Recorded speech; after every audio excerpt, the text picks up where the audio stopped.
نحمده ونصلي على رسوله الكريم أما بعد فأعوذ بالله من الشيطان الرجيم بسم الله الرحمن الرحيم رب اشرح لي صدري ويسر لي أمري واحلل عقدة من لساني يفقهوا قولي رب زدني علما اللهم ربنا زدنا علما اللهم أرنا الحق حقا وارزقنا اتباعه وأرنا الباطل باطلا وارزقنا اجتنابه آمين يا رب العالمين.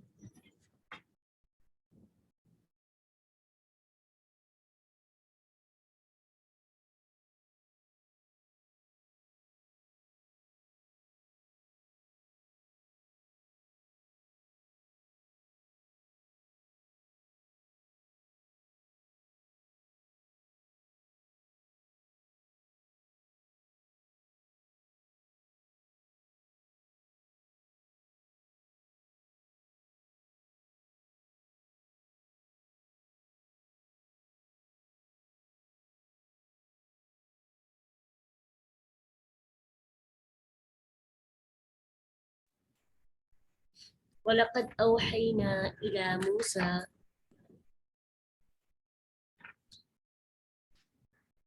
تحقیق وحی کی ہم نے کس کی طرف؟ موسیٰ علیہ السلام کی طرف. ان یہ کہ اسری لے چلو رات کو بعبادی میرے بندوں کو فضرب بس بنا لو لہم ان کے لیے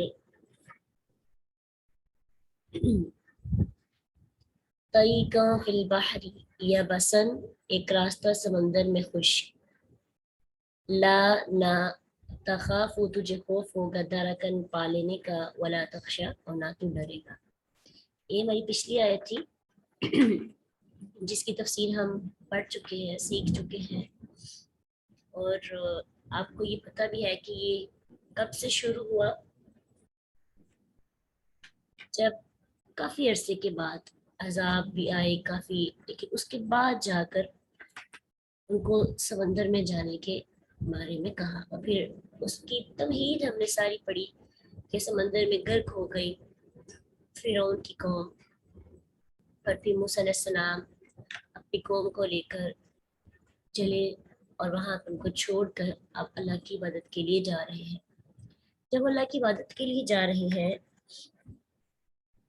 تو اللہ سبحانہ وتعالیٰ کہتے ہیں آیت نمبر 83 میں 83 میں وما اور کیا چیز اعجلہ کا جلدی لے آئی تجھے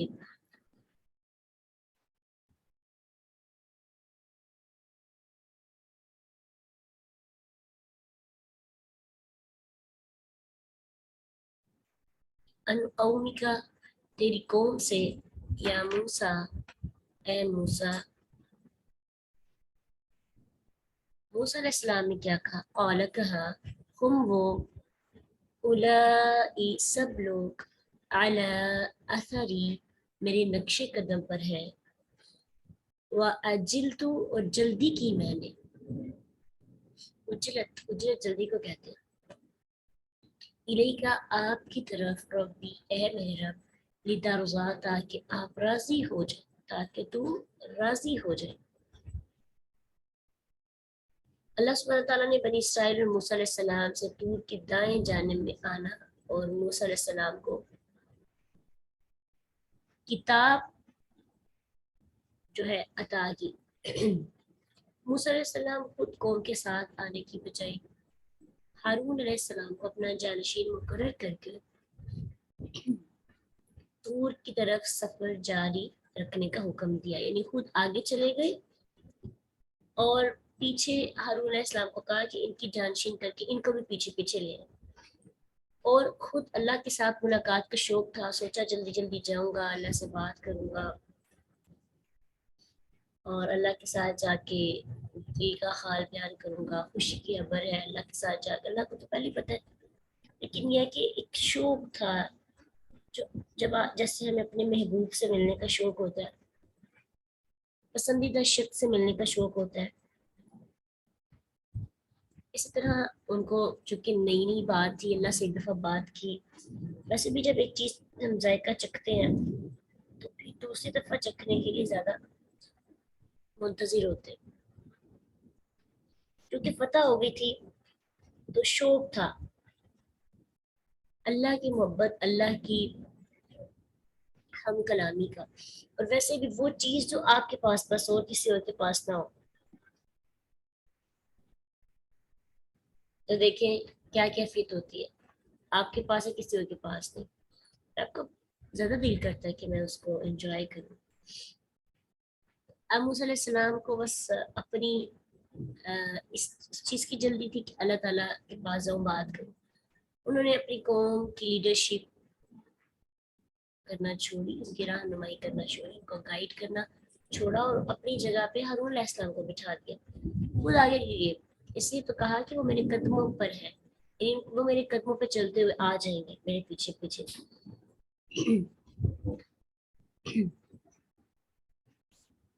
تو یہاں پہ جو ہم بات سیکھتے ہیں کہ موسیٰ علیہ السلام نے جواب میں جلدی کی وجہ بتانے کے لیے کیا کہا، اللہ میں تجھے راضی کرنا چاہتا تھا، تجھے راضی کرنے کے لیے جلدی آ گیا، اور پہلے یہ بتایا کہ میری قوم والے میرے نشان پر ہیں، یعنی نشان مٹنے سے پہلے وہ اس پر چلے آ رہے ہیں، یعنی میں جلد بازی اختیار کر کے نہیں آیا، جلدی میں نہیں آیا، میں آگے آگے آیا ہوں تاکہ وہ میرے پیچھے پیچھے چلے۔ اللہ تعالیٰ کو اس بات کا پتہ تھا، لیکن اللہ نے سکھانا تھا ان کو بھی اور آئندہ آنے والوں کو بھی، ٹھیک ہے۔ تو اب یہ ہے کہ اللہ تعالیٰ نے ان کی تربیت کے لیے یہ کوشچن اللہ نے کیا تھا کہ تمہارا پہلے آنا مناسب نہیں ہے، تمہیں جلدی نہیں آنا چاہیے تھا، تم لیڈر ہو، اور لیڈر کا کام ہوتا ہے اپنے پیچھے فالوورز کو ساتھ ساتھ لے کے آنا، لیڈر آگے آگے بڑھتا چلا جائے جلدی جلدی جلدی جلدی،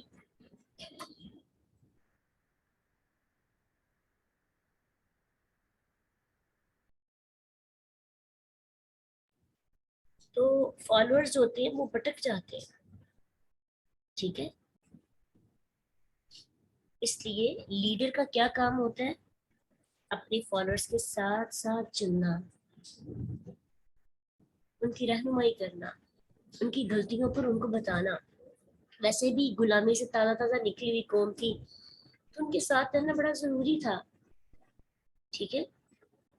جیسے دیکھیں اللہ تعالیٰ نے لوط علیہ السلام کو اہل و عیال سمیت رات کو نکلنے کا حکم دیا اور یہ ادب سکھایا، وَاتَّبِعْ أَدْبَارَهُمْ، سورۃ حجر میں خود ان کے پیچھے پیچھے چالی، یعنی جیسے آپ نے دیکھا ہوگا کہ کسی بھی چرواہے کے جانور ہوتے ہیں اور وہ جانور کے آگے تو نہیں چلتا، پیچھے پیچھے چلتا ہے نا جانور آگے، تاکہ ادھر ادھر بٹکے تو اس کو اپنے قافلے میں شامل کر لے، تو یہ کہا کہ ان کے پیچھے پیچھے چل تاکہ لاسٹ پہ تو ہو اور یہ آگے کیوں ان کو ٹینشن ہو، آپ اس کو دیکھ سکو۔ اللہ کے نبی صلی اللہ علیہ وسلم، ابو داؤد میں آتا ہے کہ رسول اللہ صلی اللہ علیہ وسلم جو ہے سفر میں پیچھے رہتے، کمزور کی سواری کو ہانکتے، پیدل کو پیچھے بٹھا لیتے اور ان کے لیے دعا کرتے۔ ایسا لیڈر کوئی آپ نے دیکھا ہے؟ اللہ اکبر۔ ہم لوگ آگے چلنے والے کو لیڈر سمجھتے ہیں، اصل لیڈر کون ہوتا ہے؟ قوم کا خادم، قوم کا حاکم ہوتا ہے۔ حاکم جو ہوتا ہے نا وہ دراصل خادم ہوتا ہے، خدمت کرتا ہے، اور خدمت ہمیشہ پیچھے رہ کے کی جاتی ہے، آگے رہ کے خدمت بھی کی جاتی، تو لیڈر کو پیچھے ہونا چاہیے، کس کے؟ قافلے کے، تاکہ وہ ہر ایک پہ نظر رکھے اور ہر ایک کو دیکھے۔ اللہ کے نبی کیا کرتے تھے؟ کمزور کی سواری کو ہانکتے، جس کی سواریاں کمزور ہو رہی ہوتی، اللہ کے رسول اتنے بڑے نبی ہیں خود ان کو چلا کے لے چلے جاتے، اور جو پیدل چل رہا تو ان کو اپنے پیچھے بٹھا لیتے۔ لیکن ہمارے ہاں بہت جو ہے نا ہم چھوٹا سا بھی مقام حاصل کر لیں، اگر ہم ٹیچر ہیں یا گھر میں ہی حاکم ہے، پیرنٹس ہیں یا بڑے بہن بھائیوں میں سے بڑے ہیں گھر کے، تو ہم چاہتے ہیں کہ ہمارے پیچھے پیچھے چلیں، ہمیں فالو کریں. ٹھیک ہے، فالو تو وہ کریں گے، لیکن پیچھے کھڑے ہو کے آپ کو ان کو لائٹ دینی پڑی، پیچھے کھڑے ہو کے آپ کو ان کی مسٹیکس بتانی پڑے. تو بات کیا سمجھ میں آئی؟ لیڈر وہ نہیں ہوتا جو آگے کے چلتا ہے، باروب ہوتا ہے، اپنا اثر و رسوخ قائم کرنے کی کوشش کرتا ہے. لیڈر تو وہ ہوتا ہے جو آپ کو بھٹکنے سے بچانے کی کوشش کرتا ہے. آپ کمزور ہو تو آپ کی سواریوں کو خود چلاتا ہے. اگر آپ بالکل لاغر ہو جائیں، آپ قافلے کے ساتھ چل ہی نہ پائیں، تو وہ آپ کو اپنے پیچھے سوار کر لیتا ہے. کسی نہ کسی طرح یہ قافلے سے دور نہ ہٹے. ٹھیک ہے، اس کا مطلب ہے پیچھے بھی جو کوالٹیز پڑی نا، لیڈر کے اندر ایگو نہیں ہوتی، لیڈر کے اندر عزت نفس نہیں ہوتی، لیڈر کے اندر ظرف ہوتا ہے، برداشت ہوتی ہے، لیڈر کے اندر حکمت ہوتی ہے، لیڈر کے اندر قوم کی خدمت کرنے کا جذبہ ہوتا ہے. کسی نہ کسی طریقے سے میں خدمت کروں، اور خادم کو پرواہ نہیں ہوتی کہ اس کو کہاں بٹھایا جا رہا ہے کہاں نہیں، کیونکہ جو رتبہ دلوں کے اندر ہوتا ہے نا، ظاہری رتبے اس کا کچھ بھی نہیں بگاڑ سکتے. ٹھیک ہے، تو موسیٰ علیہ السلام کے جو واقعہ سے ہم نے بہت سی لیڈرشپ کوالٹیز بھی دیکھی ہیں. اللہ نے ان کو سکھائی، کچھ ان سے کمی ہوئی، اللہ نے ان کو بتایا. اور یہاں پہ بھی ایک کمی ان سے کیا ہوئی کہ وہ اللہ سے، حالانکہ ملنے کس کے ساتھ ملنے جا رہے ہیں، کس سے ملاقات کے لیے جا رہے ہیں؟ اللہ کی. تو بات سمجھ میں یہ آئی کہ آپ کا مشن، جس مقصد کے لیے آپ کو اللہ نے بھیجا، وہ بہت ضروری ہے. ٹھیک ہے، مثلا ایک بندہ ہے جس کو اللہ تعالیٰ نے لیڈرشپ کوالٹیز دی ہیں. اب یہ ہے کہ وہ لیڈرشپ کوالٹیز کو استعمال نہیں کرتا، لیڈ نہیں کرتا، اور اپنی انرجی نوافل پہ اسپینڈ کرتا ہے، اپنی انرجی نوافل پہ لگا دیتا ہے. حالانکہ اس کی جگہ پر وہ لوگوں کو گائیڈ کر سکتا تھا، لوگوں کی خدمت کر سکتا تھا کسی بھی معاملے میں.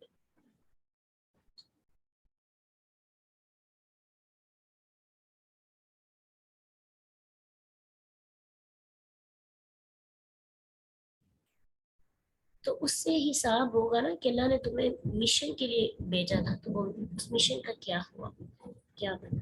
جی، تو قالا، اللہ نے فرمایا، فَإِنَّا، بس بے شک ہم نے، تحقیق، فتنہ آزمائش میں ڈالا، قومکا تیری قوم کو، من بعدکا تیرے بعد، وَأَضَلَّهُمْ اور بھٹکا دیا انہیں، السامریش سامری نے. اللہ نے کہا ٹھیک ہے موسیٰ آپ آ تو گئے، لیکن دیکھو نا تیرے پیچھے سے کیا ہوا. تمہارا قوم کو چھوڑ کے چلے آنا مناسب نہیں تھا، کیونکہ مفسد پیچھے تھے، اور انہوں نے کیا کیا کہ قوم کو گمراہ کیا. اب اللہ نے نا آزمائش کی ذمہ داری خود لی، کہ آزمائش میں تیری قوم کو ہم نے خود ڈالا. یہاں پہ ایک بات یاد رکھنی چاہیے کہ انہیں بچڑا بنا کر سامری نے گمراہ کیا تھا، اللہ تعالیٰ نے اس کا بتا بھی دیا، لیکن اسباب کا خالق جو کہ اللہ تعالیٰ ہے، تمام دل اس کے ہاتھ میں، اس لیے آزمائش میں ڈالنے کی نسبت اللہ تعالیٰ نے اپنی طرف کی. یعنی اللہ چاہے ہدایت دیتا ہے، اللہ چاہے گمراہ کرتا ہے. لوگ سبب بنتے ہیں، لوگ سبب بنتے ہیں، لیکن اثر آزمائش اللہ کی طرف سے آتی ہے. اگر کبھی عبادات میں کمی آنے لگے تو سمجھے اللہ کی طرف سے آزمائش آ رہی ہے، ہمیں آزمایا جا رہا ہے کہ آیا ہم سخت حالات کے اندر بھی، جیسے بھی بات کرتے ہیں نا، نماز نہیں پڑھی جاتی سستی کی وجہ سے، تو یہ حالات پہ آپ حالات کو نہ دوش دیں، یا ماحول کو نہ کریں کہ ماحول کی وجہ سے، حالات کی وجہ سے میرے سے نماز نہیں پڑھی جاتی. دراصل یہ آزمائش ہے، ماحول، حالات، لوگ آزمائش ہوتے ہیں. آزمائش کسی طرف سے آتی ہے؟ اللہ کی طرف سے، چیکنگ کے لیے کہ یہ بڑے دعوے کے ساتھ فرعون کو چھوڑ کے آئے ہیں، فرعون کا انکار کر کے آئے ہیں، اور بڑا ظلم سہتے تھے، قوم فرعون سے، چل ان کی آزمائش کرتے ہیں، برا یہ دعوے میں سچے بھی ہیں کہ نہیں۔ تو عمل کی باری اب آئی تھی۔ تو دعویٰ کرنا، جب ہم دعویٰ کرتے نا ہم مسلم ہیں، ہم اہل القرآن ہیں، ہم اہل اللہ ہیں، تو پھر اللہ کہتے ہیں چلو آ جاؤ میدان میں، تمہاری آزمائش ہوگی۔ اور پھر چننے ہوئے لوگ رہ جاتے ہیں اور باقی سارے مائنس ہو جاتے ہیں۔ تو بنی اسرائیل کے ساتھ بھی یہی ہوا تھا، اللہ تعالیٰ نے ان کو آزمائش میں ڈالا اور بدقسمتی سے وہ آزمائش میں پورا نہ اترے، پر راجا آپس پلٹا۔ کون؟ موسیٰ علیہ السلام۔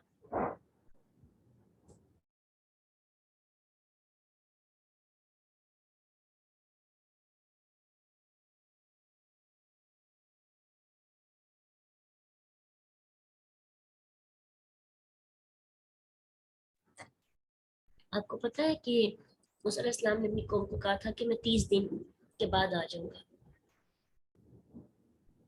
تو اللہ تعالیٰ نے 40 دنوں کے ساتھ مکمل فرمایا ان کے ساتھ بات چیت، اور جو بھی اللہ نے ان کو عطا کرنی تھی کتاب،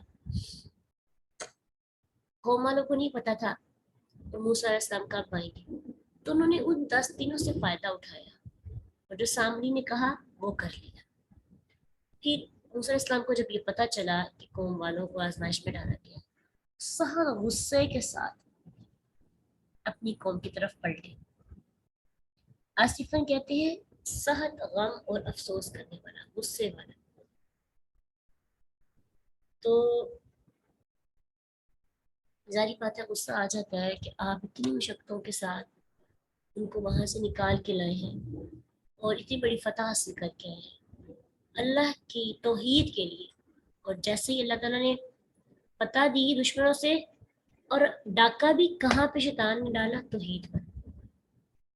ایسا ہی ہوتا ہے کہ آپ جو ہے جس مقصد کے لیے لڑے ہوتے ہیں، جس مقصد کے لیے نکلے ہوتے ہیں، شیطان اسی جگہ پہ ڈاکہ ڈالتا ہے، کیونکہ ابھی تو ان کے پاس عمل ہے ہی نہیں تھا، ابھی تو احکامات نازل ہونے تھے، ابھی تو کتاب ملنی تھی، ابھی انہوں نے سٹارٹ کرنا تھا اپنا۔ لیکن کیا ہوا؟ شیطان نے توحید پر ڈاکہ ڈالا اور وہ شیطان کی چال میں آ گئے۔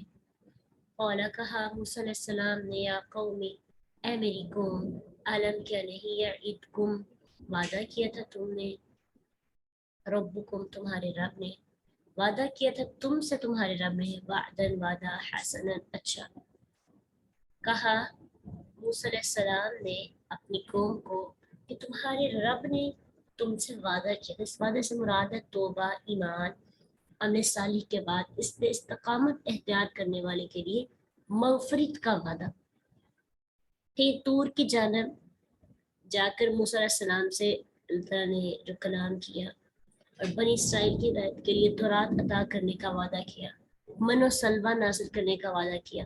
اللہ نے جو وعدہ کیا تھا وہ اللہ کے وعدے کو بھول گئے اور کہنے لگے کہ یہی ہے موسیٰ کا رب، موسیٰ بھٹک گیا ہے۔ اللہ اکبر! اتنی حیرت کی بات ہے کہ فرعون سے لڑائی کر کے آئے ہیں اس رب کے لیے اور موسیٰ علیہ السلام کے ساتھ نکلے ہیں، اور آج کیا ہے کہ موسیٰ علیہ السلام کو کہہ رہے ہیں کہ موسیٰ بھٹک گیا ہے، اس کا رب یہی ہے جو ہمارے پاس بچا ہے۔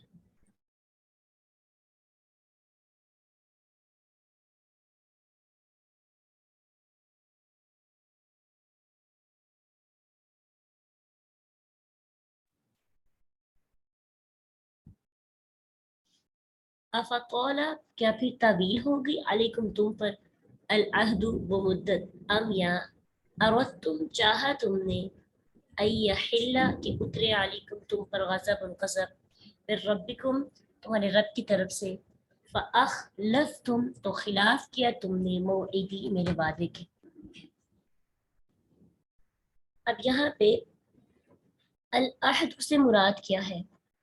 العہد کا مطلب ہوتا ہے وصیت، ٹھیک ہے؟ تو کسی آدمی سے کوئی بات طے کر لینا، پختہ وعدہ، قسم، حرمت کا خیال رکھنا، امان، ٹھیک ہے، ذمہ، ملاقات، زمانہ، وفا اور اللہ کی توحید، یہ سارے عہد میں آ جاتے ہیں۔ حرمت کا خیال رکھنا، کسی کی امان میں آنا، کسی کی ذمہ داری میں آنا، ملاقات، پہچان، زمانہ، وفا، اللہ تعالیٰ کی توحید۔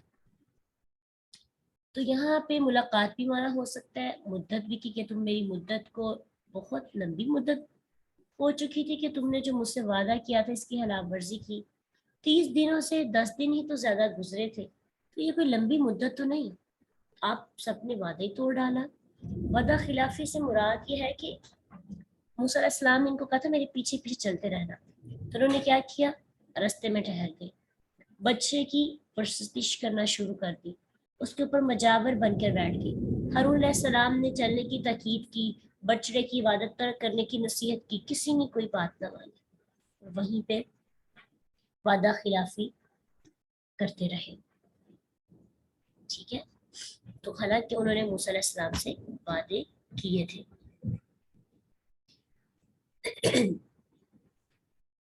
انہوں نے وعدہ خلافی کا نہایت ہی برا عذر پیش کیا، جو کہ عذر بنتا نہیں تھا۔ کہنے لگے، قالو، انہوں نے کہا، ماں نہیں، اخلفنا، خلاف کیا ہم نے، موعدہ کا، تیرے وعدے کے، بملکنا، اپنے اختیار سے، کہتے ہیں ہمارا کوئی قصور نہیں، اور یہ ہر قوم والے ایسے کہتے، آج ہم بھی کیے نا، آپ کو کوئی منع کرے جی آپ یہ ایسا کام کیوں کر رہے ہیں، میرا نہیں قصور، یہ فلاں نے مجھے کہا تھا، فلاں کی کمپنی میں رہ کے میں نے ایسے کیا، فلاں کا قصور، ماحول کا قصور، یعنی ہم اپنے آپ پہ الزام نہیں لینا چاہتے۔ جب تک ہم اپنی ذات کو غلط نہیں کہیں گے، اپنی غلطی تسلیم نہیں کریں گے، یقین جانیں کبھی بھی صحیح نہیں ہو سکتے۔ عاجزی، اپنی غلطی مان لینا، آپ کے آدھے گناہ ختم ہو جاتے ہیں۔ ہم میں سے 2% لوگ بس ایسے، المیہ یہ ہے، 2% لوگ بس تقریباً ایسے ہیں جو اپنی مسٹیک مانتے ہیں، باقی سب زبان سے کہہ بھی لینا ہاں ٹھیک ہے میری غلطی ہے، لیکن دل سے نہیں ہے، غلطی مانتے، کہتے خود جب پیچھے جاتے خود تو ان کے اندر بہت سی غلطی ہیں، خود تو ان کے اندر فلاں بھی ہے، فلاں بھی ہے، فلاں خامی بھی ہے، تو مجھے بات کرتے ہیں، یہ کوئی ہم پہ انگلی اٹھاتا ہے ہم 4 اس کے اوپر اٹھاتے ہیں۔ ہر قوم والوں نے ایسے کیا، کہا ہم نے تیرے وعدے کی خلاف ورزی نہیں کی، ولیکن، بلکہ ہم ملنا، اٹھوائے گئے ہم، اوزارن، بوجھ، من زینت القومی، زیوروں میں سے لوگوں کے، فقذفناہا، تو پھینک دیا ہم نے انہیں، فکذالک، پھر اسی طرح، القی، ڈال دیا، السامری، سامری نے۔ اب انہوں نے بجائے ایکسکیوز کرنے کے، سوری کرنے کے، سب سے پہلے تو جرم نہیں قبول کیا، اور ایسی قیامت کے دن بھی ہوگا، ہر مجرم اپنے آپ کو بے قصور اور بے احتیاط ٹھہرائے گا، اور سارے جرائم شیطان کو، جرائم کا ذمہ دار شیطان کو کہے گا، صاف کہہ دے گا مجھے شیطان نے کہا تھا، لیکن شیطان کیا کہے گا، میں نے تو تم پر کوئی فوج کشی نہیں کی تھی، میں نے تو تمہیں کوئی گن پوائنٹ پہ کھڑے کر کے نہیں تم سے بات منوائی تھی۔ آج ہم شیطان کی ہر بات مانتے ہیں نا، شیطان کہے گا میں نے تمہیں گن پوائنٹ پہ کوئی بات منوائی تھی۔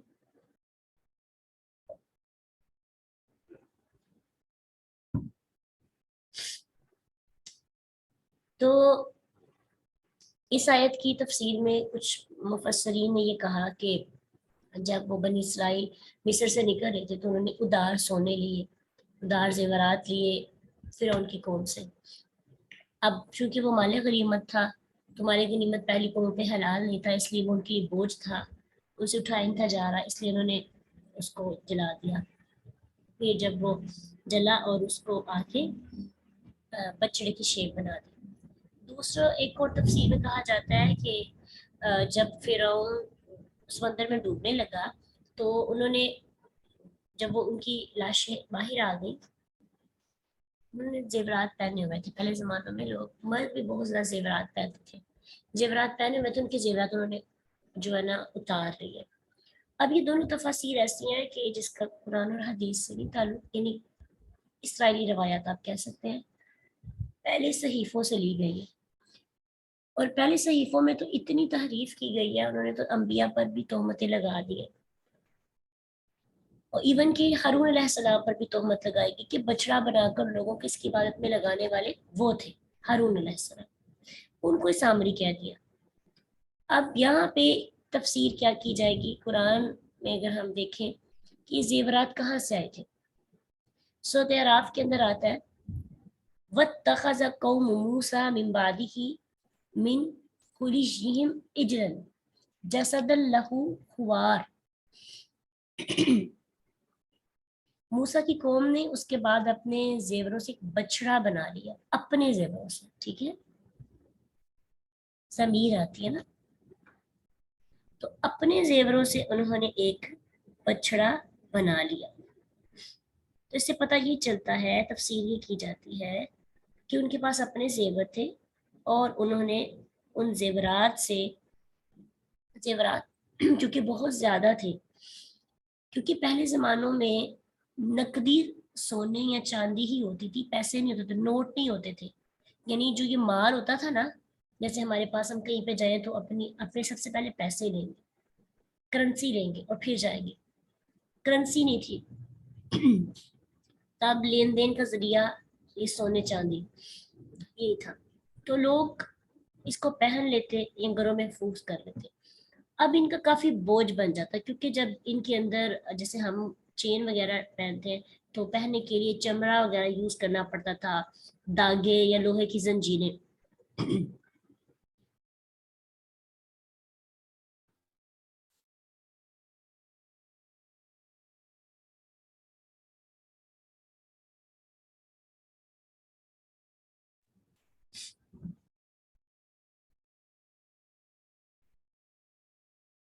تو اس کی وجہ سے نا اس کا بوجھ اور بڑھ جاتا تھا۔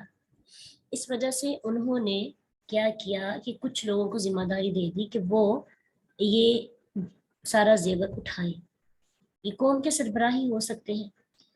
تو پھر ان لوگوں کو جب زیور نہیں ان سے اٹھایا جا رہا تھا تو کہنے لگے، یا ابھی آپ اس آیت میں پڑھے ہیں نا کہ ہم اٹھوائے گئے بوجھ زیور میں سے لوگوں کے، تو پھر ہم نے پھینک دیا اسے، انہوں نے پھر اس کو پھینک کر آگ لگائی تاکہ زائد چیزیں جو چمڑا ہے، لوہا وغیرہ وہ جل جائے، تاکہ ہم خالص سونے اور چاندی کی اینٹیں بنا لیں، اور پھر منزل تک پہنچ کر اس کے نام لکھے ہوئے کے مطابق اس کے حصے میں آنے والے جس نے دیا ہے ہمیں اس کو اس کا سونا واپس کر دیا جائے گا۔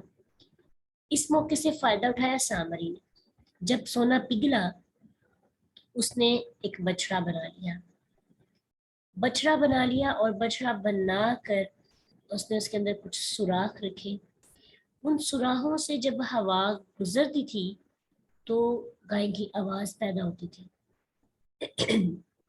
چونکہ مصر میں رہنے والے لوگ ہندوؤں کی طرح گائے کی پوجا کرتے تھے، تو جیسے ہم جو پاکستان میں رہنے والے لوگ ہیں برصغیر میں اکٹھے رہتے تھے نا ہندو اور مسلمان، اب اتنی ایسی باتیں ہیں جو ہندوؤں نے مسلمانوں کے اندر ڈال دی، یعنی مسلمانوں نے اپنی ثقافت ان کو دینے کی بجائے اپنا دین ان کو دینے کی بجائے بہت سی چیزیں اپنے دین کے اندر ان کی ایڈ کر رہی ہیں۔ یقین جانے یہ جو دربار وغیرہ نا یہ ہندوؤں کے مندر کی دوسری شکل ہے، ٹھیک ہے۔ فوتگی کے بہت سے رسومات انڈیا ہندوؤں سے ہماری میچ ہوتی ہیں، شادی کے رسومات تو تقریباً جیسے دن بدن بڑھتی جا رہی ہیں، ہلدی، اپٹن اور پتہ نہیں کیا کیا، تیل، مہندی، یہ ساری چیزیں کہاں سے آئی؟ ہندوؤں سے آئی۔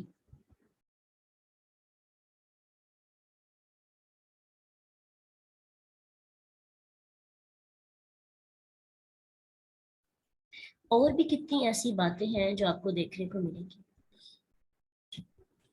تو اسی طرح چونکہ بنی اسرائیل بھی کافی دیر تک مصر میں رہے فرعون کی قوم کے ساتھ، وہاں پہ انہوں نے دیکھا کہ وہ گائے کی پوجا کرتے، اب ان کے ذہن میں یہ اثر تھا، جب بچڑا بنا تو انہوں نے اس بچڑے کی پوجا کرنا شروع کر دی اور اس کو الہ مانا۔ سونے اور چاندی کے بارے میں اگر تھوڑی سی ہم بات کریں نا تو آج کل تو چونکہ سونا چاندی ختم ہو کسی جگہ کرنسی آ گئی جس کی وجہ سے بہت زیادہ اس کا نقصان ہوا ہے، لیکن انشاءاللہ اس کو مزید دیکھیں کل۔ تو ابھی کی بات ہم سے یہ ہے کہ لوگوں نے اپنا بوجھ اٹھوایا، کن کو؟ دوسروں کو، اب اپنا بوجھ نہ اٹھا سکے، نقصان کیا ہوا کہ ان کا ایمان ضائع ہو گیا۔ ایک بات ہمیں سیکھنے کو ملتی ہے زندگی میں، جو اللہ تعالیٰ نے بوجھ ہمیں دی ہوتے ہیں ہماری طاقت کے مطابق، ان کو اٹھانے سے کبھی بھی اکتاہے نہ، اکتاہٹ محسوس نہ کریں۔ یہ نہ ہو کہ جو اگلا بوجھ ہو وہ ایسا ہو کہ ہمارا ایمان ہی زائل ہو جائے، ہم بوجھ اتارتے اتارتے اپنے ایمان کو نہ اتار بیٹھے، کہ بعض اوقات مشکلات، پریشانیاں ہمارے ایمان کی حفاظت کا ذریعہ بنتی ہیں۔ وآخر دعوانا ان الحمد للہ رب العالمین، سبحانک اللہم وبحمدک، اشہد ان لا الہ الا انت، نستغفرک ونتوب الیک۔ السلام علیکم ورحمۃ اللہ وبرکاتہ۔